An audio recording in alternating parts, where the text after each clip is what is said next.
এই দুনিয়ার পুরো জীবনটা এটা হচ্ছে লালসাময় একটা জীবন, লোভ, মরিচিকা, মায়াজাল। এই মায়াজালে আমরা আটকে আছি, ফলে মৃত্যুর কথা আমরা ভুলে গিয়েছি।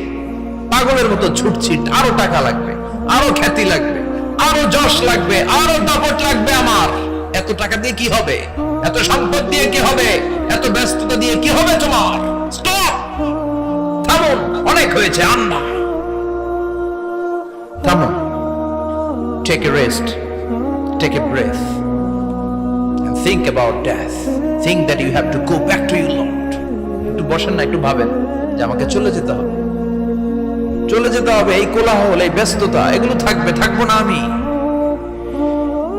সাইয়েদনা ওমর ফারুক বলেছেন, মুতু ক্বাবলা আন তামুতু, মরার আগে একবার মরো। হাসিবু ক্বাবলা আন তুহাসাবু আলাইকুম, তোমার হিসাব নেওয়ার আগে তুমি একবার নিজের হিসাবটা করো না। কাগজ বের করে একটু লিখো না কি কি ভালো কাজ করছিলা, যেগুলো দিয়ে নাজাতের ওসিলা হতে পারে। 1 2 3, আর কি কি আকাম কুকাম করছো দেখো না, লিখে দেখো তোমার অবস্থাটা কি। মরার আগে একবার মরো। মরার আগে খাটের মধ্যে শুয়ে শটান করে চোখ বন্ধ করে একবার মরার ভান করে দেখেন কেমন লাগে। চোখটা বন্ধ করেন আর ভাবেন আপনি নাই, কি কি হতে পারে ভাবেন। আপনার ছেলে মেয়েরা কান্না জুড়ে দিবে, আপনার প্রাণের স্ত্রী বিলাপ শুরু করে দিবে, বন্ধু বান্ধবের চিৎকার আর মাতম, স্থানীয় এলাকার মসজিদে ঘোষণা, অমুক এলাকার নিবাসী অমুক ভাই অমুকের ছেলে অমুক দুনিয়ায় নাই। সব আত্মীয়রা চলে আসবে, ফেসবুকে স্ট্যাটাস দেয়া হবে, সবাই সবাইকে জানাবে বিকাল 4টায় অমুক হাই স্কুল ময়দানে আপনার জানাজা। ছুটে আসবে, সবাই ছুটে আসবে আপনাকে শেষ বিদায় দিতে, গুড বাই জানানোর জন্য, আল ওয়াদা, বিদায় জানাতে আসবে সবাই। 4 তাকবীর দিয়ে আপনার জানাজা হবে, অশ্রুসিক্ত জানাজায় আপনার বিদায় হবে। কাঠের খাটিয়ার মধ্যে করে কাঁধে তুলে আপনারে কবরে নেওয়া হবে। আগে থেকে খুঁড়ে রাখা কবরটার মধ্যে আপনারে বিছিয়ে দেয়া হবে। বাঁশের কচি দিয়ে তার উপরে মাটির চাপা দিয়ে সব চলে যাবে। ভাবেন না একবার চোখ বন্ধ করে, this is the circle of life, this is the nature of life. এটা সবার হবে, আমার হবে, আপনার হবে। এত মায়া, এত ভালোবাসা কই যাবে? কেউ থাকবে না, সবাই আপনার অন্ধকার কবরে রেখে দিয়ে চলে আসবে। উপরে বাঁশের কঞ্চি, তার উপরে মাটির চাপা, অন্ধকার আর অন্ধকার। এই অন্ধকার যেন শেষ হতে চায় না, শুধুই অন্ধকার, ঠিক কিনা? এজন্য আমাদের চলে যেতে হবে। দাদা গেল, চাচা গেল, মামা গেল, আমাদেরকেও যেতে হবে, জোরে কোন ঠিক কিনা? একদিন মাটির ভেতরে হবে ঘরে মন আমার, কেন বন্ধ দালান ঘর, প্রাণ পাখি উড়ে যাবে পিঞ্জর ছেড়ে।